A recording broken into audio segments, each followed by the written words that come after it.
This episode is brought to you by Affinity, the most trusted CRM for private capital. I was this close last night to letting Sam Altman scan my eyeballs. Never. And then what happened? No. I came to my senses. Yeah. I decided against it. I was at Sam Altman's World event last night in San Francisco, and there were all kinds of people there who were getting in front of these big metal orbs and scanning their eyeballs to sign up for their identification service. And they even unveiled a mobile device where you could take this scanning orb on the go and scan your eyeball wherever you are. And Anthony, I'm just curious, how likely are you to get your eyeball scanned by Sam Altman? I would say that the odds are pretty close to zero. I mean, World is such a complicated thing that we probably don't have time to explain, but it's also connected to Web3, a bunch of stuff that I'm not super interested in. We're also at this moment where I feel like there was a period where people were saying, hey, maybe don't give your genetic data to 23andMe. That's being vindicated right now. So I would say scanning your eyeballs is not exactly the same, but kind of in the same category. I think scanning your eyeballs and putting it on the blockchain to confirm whether you're a human or not is potentially very bad. And the description that the company gives for its purposes is so vague and so open that it just gives me concern. So I would say this, unless someone is holding me down and opening my eye, they will not get my eyeball scan. Right, you're ever. doing a gesture right now. Would you say for our listeners, you're sort of showing what that might be like? Yeah, exactly. But you know what? I think we're going to talk about Sam Altman and not scanning eyeballs, but other stuff a little bit later. Welcome back to Equity, TechCrunch's flagship podcast about the business of startups. It is Friday, May 2nd. I'm Kirsten Korosek, transportation editor. I'm Max, senior reporter. And wait, are we doing full names or just first names? Sorry, I got thrown. And I'm Anthony Ha, weekend editor. Cool. We're just going by Max today, so just for the audience. He's like Madonna now. Just one name. Well, he's already shortening it from Maxwell to Max, and then we're just, Max F, Max. Next week, it'll just be M. On the show today, though, we do have some other deals to talk about from Shein and Waymo and Toyota. And then we're going to get into Cluey and AI cheating, which I know Anthony can't wait to talk about, and AI labs gaming their benchmark. So I want to kick off this first deal by throwing it to Anthony, and it's to catch us up on Shein and what they're doing with their IPO. Right. Well, this is part of the broader, just every international company, any company that's relying on global shipping is kind of being like, what are we doing right now? And in the case of Shein, which is a Chinese retailer, but has a huge business in the US. In fact, the US accounts for, I think, 1/3 of the company's annual revenue. So reportedly, they're trying to figure out, what does our business look like if we face these huge Chinese tariffs? Because again, part of the whole point of their business is that the goods are supposed to be affordable. If you've got tariffs of more than 100%, that's going to be pretty difficult. 145%, by the way. So this isn't surprising to me at all. I don't know if you were surprised by this. I mean, it's like a double whammy. On the one hand, a lot of companies are questioning whether they should go on an IPO because of volatility, but specifically for Shein, they're so exposed. Almost every company must have some version of this conversation, and Shein is one of the first companies where it's like, oh, this is going to be pretty serious. They're looking at apparently trying to do manufacturing outside of China so that it doesn't get hit with the same level of tariffs. But they just don't apparently have the supply chain to do that in a meaningful way anytime soon. Right. Shein is one of the few companies that has really benefited from the de minimis exemption, which is going away in these tariffs. And for people who don't know, that's basically this exemption that's existed for a while where you can get duty-free imports into the US that are under $800 that are exempt from these tariffs and from these import fees. And that's really allowed Shein and companies like Temu and even Amazon now is starting to break into this to get into these ultra cheap goods where you can get hair ties for $2 or something, or a couch for $15. We've seen crazy things on these websites. And now that business just doesn't make sense anymore. If that goes away, these businesses just don't work. Right. And we might think of this as something that's going to particularly hit companies like Shein and Temu. And there have been stories about already starting to see these massive, 366% price hikes on some products, which we should say is not the normal product. That's the extremely high end. But it's also something that Amazon is considering a huge amount of their products are also going to be affected by the Chinese tariffs. And there was a whole other blow up about the idea that not the main Amazon site, but one of the Amazon sites was going to show the actual additional tariff cost in their prices. And the Trump administration was not happy about this. No, they were not happy at all. I don't know if you read the column in The Verge that basically was like, Amazon, now you have to do this. But it's very interesting to me how companies are navigating the business side of tariffs, but also the political side of tariffs, which is how do they give some price transparency or how do they find a workaround around tariffs without pissing off the administration and getting a lot of blowback?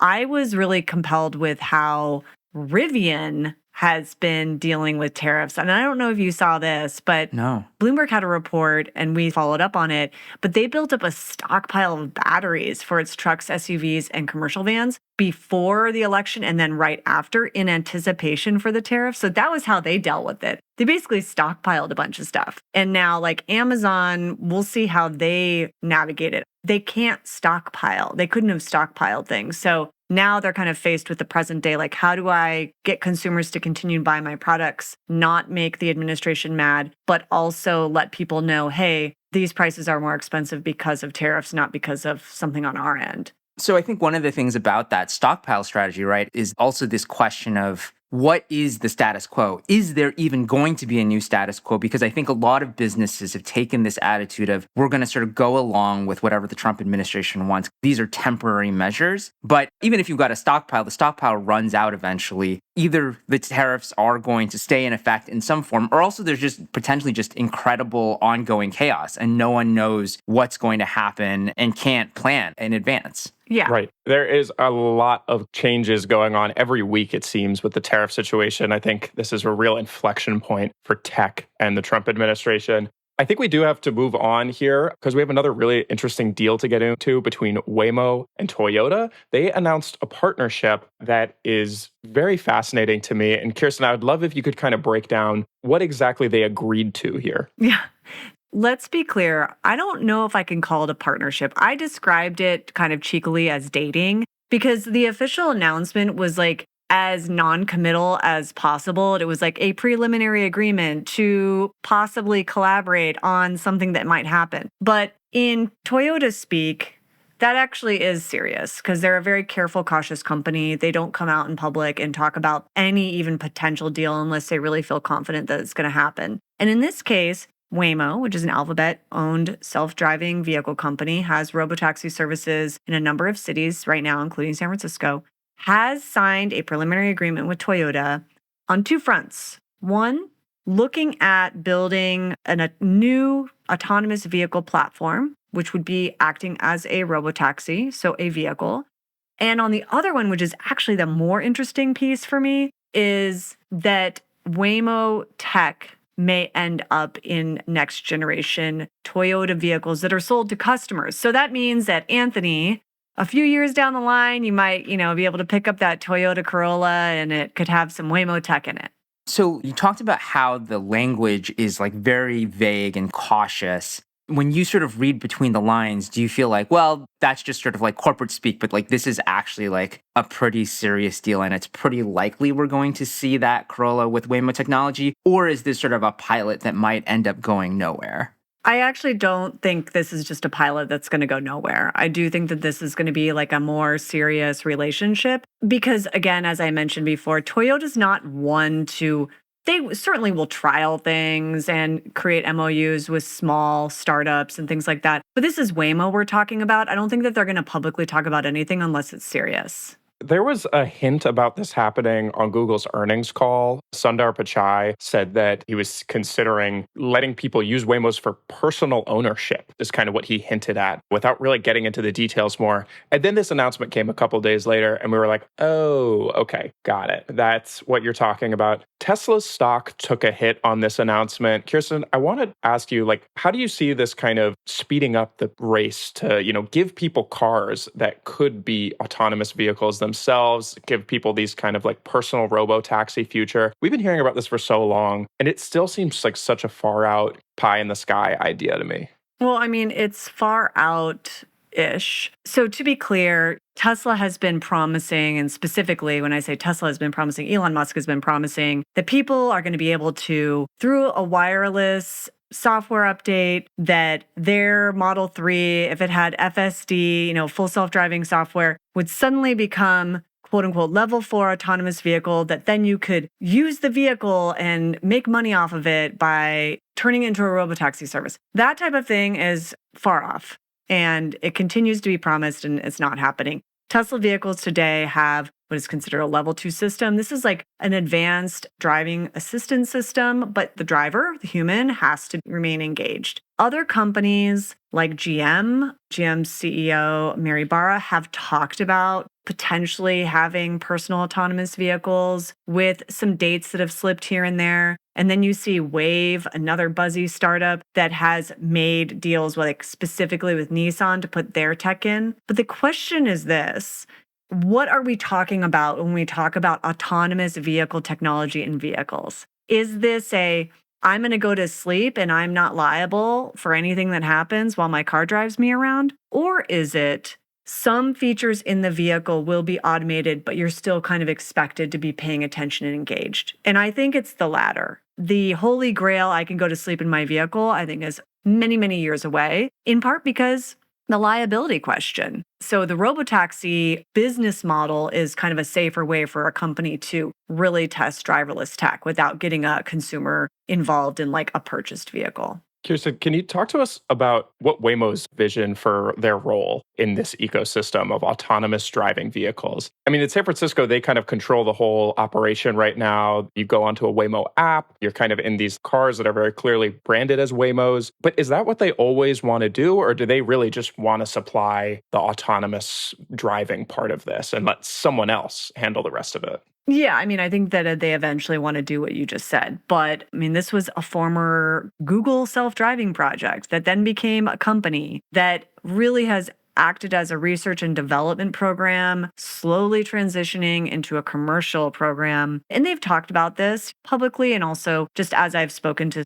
other Waymo folks, the intention never was to run the entire operation in all of these cities. But I think that what that business model looks like has continued to evolve. They have talked, for instance, about the potential of licensing their tech to other automakers, just like we mentioned. They have explored a self-driving truck program, which currently doesn't exist. And they have talked about not controlling all the operations around robotaxis. The important thing to note is that they're starting to make moves to not control everything around robotaxis. So specifically, their partnership with Uber. So Uber is handling all the network, routing, everything's running through the Uber app. And then Waymo, of course, is handling the tech side of things. But the maintenance and the charging is handled by Uber through a third party. So you're starting to see the robotaxi side evolve as a business. Waymo, I think, is looking for ways to reduce their outflow, like costs and overhead, so that they can maybe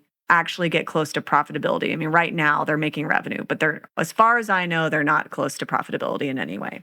You mentioned the liability issues, and my sense of the Waymo rollout, it's sort of also just getting approval to run these tests and then run robotaxis on a city by city or state by state level. Do you think that that's how things are going to continue, that it's going to be this sort of piecemeal regulation and approval? Or do you think there's actually going to be some sort of national law around this? Way to ask the light question at the end there, Anthony.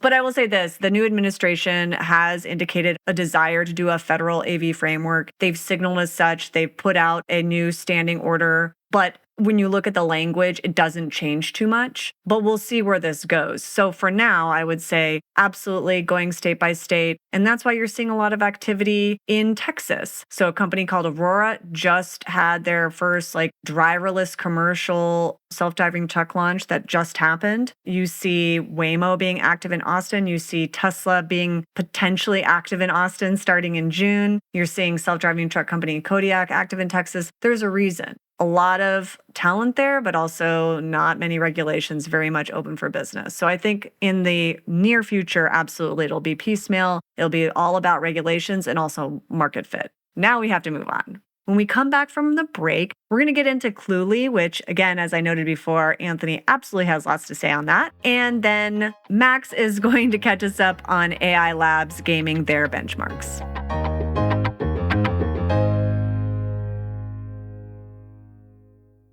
In the business of private capital, managing professional relationships can make or break deals, which is why Affinity's relationship intelligence platform automatically analyzes your team's network of connections across all communications channels.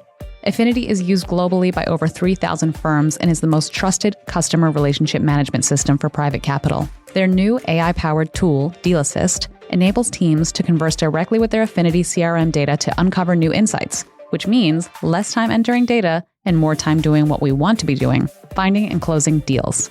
See how Affinity can streamline your deal-making process at affinity.co. And we're back. Okay, Anthony, I was teeing you up twice now in the show. So Cluely. Cluely. What is Cluely? It's a startup.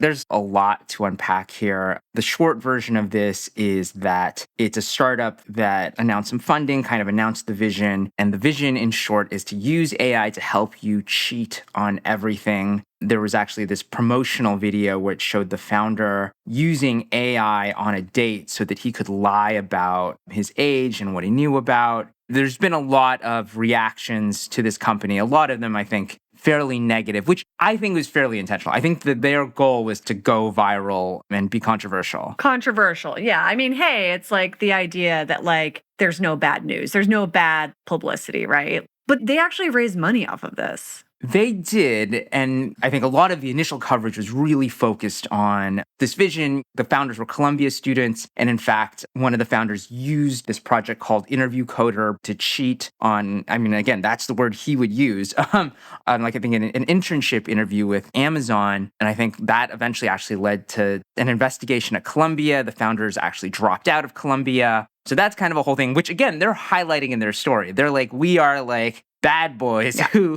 dropped out. So it seems like they have actually built or at least used tools like this that have achieved something. At the same time, The Verge was like, let's try this out, and I'll use it both in my interview with the Cluely founders, also use it in other contexts. And I think it seems like the really big problem is that this has incredible lag right now. And so if you are trying to like have a job interview, or if I was trying to like use it to like coach me through this podcast recording, there would just be these long silences. And if you were trying to catch me as a cheater, it might be pretty obvious. Max, what has come out of this though? Because there's other startups now launching products to catch people using AI cheating. So is this the result of Cluely, or was this already happening? Yeah, I mean, I think that this was happening more broadly. Like the thing that Roy, the co-founder of Cluely, I think he is smart in a certain way to capitalize on this idea where AI is going to help people cheat. I think his idea is that we are not in the same world anymore. For these big tech internships and jobs, you don't need to study for 100 hours to be able to get one of these jobs. You can use an AI tool to like mostly navigate through it. And his software is supposedly undetectable by like the spyware that these companies put on their applicants' computers to see what they're doing. But these other startups have now launched products to be more advanced about catching people using AI, cheating tools. I think that what he's doing is part of a broader thing that's going on in AI. I do think that his strategy here is kind of the most interesting part, though, where he is just rage baiting people. And here we are. We're talking about it on Equity. I mean, tons of people are talking about it. And I think that he's gained like 100,000 followers on X. They actually just announced that Cluely is creating like a house full of 50 interns in San Francisco, and they're paying them all like $50 an hour to work on Cluely. I think it's going to be like a creator house, like a TikTok hype house sort of thing is what it sounds like. He's clearly very entrepreneurial in a certain way to be able to understand the social media landscape to like just rage bait people, create all this content around your business. And now it's like the eyes are on him. Like there's attention. It's not the worst idea ever. And he's got enough following to raise some money. You disagree? It is the worst idea ever? No, I mean, I'm maybe poking the bear a little bit, but creating a creator house and getting a bunch of interns and getting a bunch of publicity isn't the worst idea. I don't know about the premise of the company. Let's see how it evolves. More broadly speaking, though, I'm very interested to see how other startups are created or other products are created, or that if there's a market for that, to catch the folks using AI or lying about using AI. And I know that you cover a ton about this subject. It's pretty hard to catch someone using like a ChatGPT or something, right? Isn't that, it's very difficult. Any product out there that actually says it can, it's sort of mixed reviews right now. Yeah, there's a couple. For text, Pindrop is one company that has made a business out of catching AI voice tools. They make a business selling to insurance companies to make sure, like, if someone's calling them, they can verify that it's not an AI voice chatbot. But all of this, it's definitely a business that's being created here to catch all this stuff. But it's all still kind of very nascent, and we have to see how it plays out. Right. I mean, one of the differences is that at least the way they're selling this, and to be fair, they're a very early startup, but also I think there's some sleight of hand going on. The launch video they had has almost nothing to do with the product they have right now, I think. Like, that is so far beyond anything they can do right now. And so it's really important to emphasize that even the Roy Lee has said, like, oh yeah, the product we have right now is like a proof of concept, which that's true of most early stage startups, but because the promises are so big and so dramatic, you're just more aware of that gap. So I think it's worth underlining. The tech isn't there, at least not yet, doesn't seem to be there yet. And then also just that I don't like that, and I also don't like the vision, like that they have this manifesto that like includes this line like, why memorize facts? Write code, research anything when a model can do it in seconds. And I just think that is such a bleak and terrible vision for the future. Okay, I think I need to respond to that. I agree with you on a very like broad level, Anthony, but I also think that the media ecosystem that we're in, the venture space that we're in, like seems to reward this kind of behavior of like set a goal way farther out, especially in AI. He said on a podcast recently, Roy, that he wanted to create an AGI chip that lives in your brain and helps you cheat on like everything in the world. And it's just like, this guy will say anything. He'll say anything. Well, exactly. But like this is like, look at the top of the AI ecosystem with OpenAI, and they're like, we're going to make AGI. And then they raise an ungodly amount of money. And now it's like at the bottom, that is, I think, what's inspiring these kinds of startups right now. And I agree. Like, I agree with all the reasons you said. Like, this is kind of a dangerous thing to be doing when the product is just not there at all. But that's Here 2025. I will say this. So he has taken a page, like so many other founders before, from the Elon Musk playbook, which is major bravado, promise a ton, get a lot of attention. And the question is, will it be successful? Because a lot of founders have tried this and has absolutely backfired for them. So there is a trick to being Elon Musk, which is you promise a ton, you deliver on just enough, and count on people not going back in history and like comparing like, oh, actually you missed all these other things. That's the trick. So we'll see how that plays out. Can he deliver something? Like, sure, go ahead and promise the brain chip, but can you deliver on the most basic stuff? TBD on that. Max, I do want to talk AI benchmarking, which is actually kind of a controversial subject right now. What exactly is going on in the world of AI and with benchmarking? So a study came out earlier this week from researchers at Cohere, which basically showed that this very popular AI benchmark called Chatbot Arena, two chatbots compete against each other, and then users vote on which answer they like the best. And then over time, those votes contribute to a score, and then there's a leaderboard of which chatbot people tend to like the most. And this study came out from researchers at Cohere that basically said that the organizers of Chatbot Arena are helping major AI labs game this benchmark. And this is a very complicated study that gets into the nitty-gritty of all of it. But basically, one of the major findings of it was that Meta privately tested 27 models before launching their Llama 4 models. Meta launched one model, and that model did very well on this arena. It jumped to the number 2 spot on this closely watched AI benchmark. And what the study basically said is that there's a lot of gaming going on behind the scenes to achieve those impressive scores and for AI labs to look like they're ahead of the game. I don't want to get too into the details of this because Llama Arena denies a lot of the facts in this, and they say that the analysis of the study is wrong. They say this private testing is actually a good thing for the ecosystem. And there's a debate to be had there. I think the bigger picture of this story is that there seems to be more and more evidence that AI labs really are putting a lot of energy and resources around gaming these benchmarks and making it seem like they are the most advanced and the cutting edge. And I think there's an interesting question around, like, is this just a big distraction? Is this the right thing to be focused on right now? Or are there more areas of innovation that we could be using in AI? Well, and I also wonder if everyone is gaming the system, then what's the point of this? Like, it's like if this actual thing becomes known that all of these companies, because it sounds like it's not just Meta that's being accused of gaming the system, but it's also like OpenAI and Google, Amazon, others. If they're all gaming the system, then the benchmarks have no value. So then everyone will just ignore it, right? Is that the end point here? Yes. I talked to the Cohere's VP of AI research, Sarah Hooker, and that was exactly her point, was that there is no scientific integrity to this stuff. If all the companies can basically privately figure out their scores in advance and then just make sure that their models are at the top of this before it comes out, like, that's not scientifically based approach to this stuff. And the AI research world is very much founded in science. Like, it is a research field. So people care a lot about this stuff. And I'm curious to see the reaction to this study. Right. And it seems like this also speaks to this very awkward moment that the AI world is in. And it's something that started as like R&D, started in like the academic world. And OpenAI's structure itself just speaks to this awkwardness. And suddenly there's like crazy amounts of money pouring into it. There is so much at stake. And so the way I feel like I've seen it as a reporter is something like these incredibly arcane benchmarks that I never paid attention to. Now I'm having to read stories, edit stories, where I'm just like, what is this? I'm so confused. But like, these things are actually like a big deal to the companies involved. Yeah. Yeah, they're validating. Now there's money involved. Right. There's a lot of money involved. It used to be just the science involved. So anytime that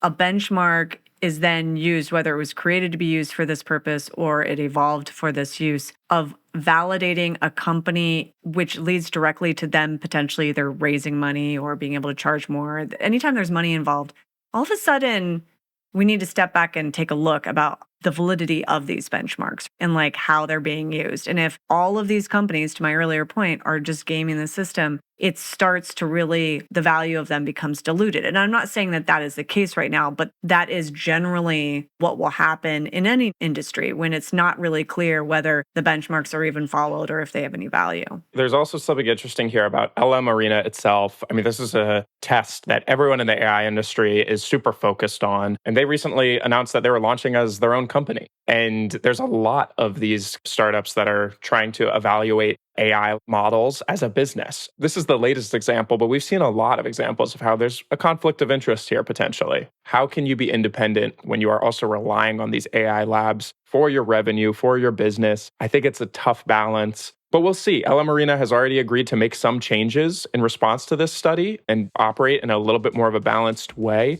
but they haven't agreed to anything. I think their reaction here will be very telling. Well, we will have to see how that all plays out. For now, though, thanks so much to Max and Anthony for joining, and thanks to our audience for listening to another episode of Equity. We'll be back next week. Until then, you can find Equity under the handle @EquityPod on X and Threads.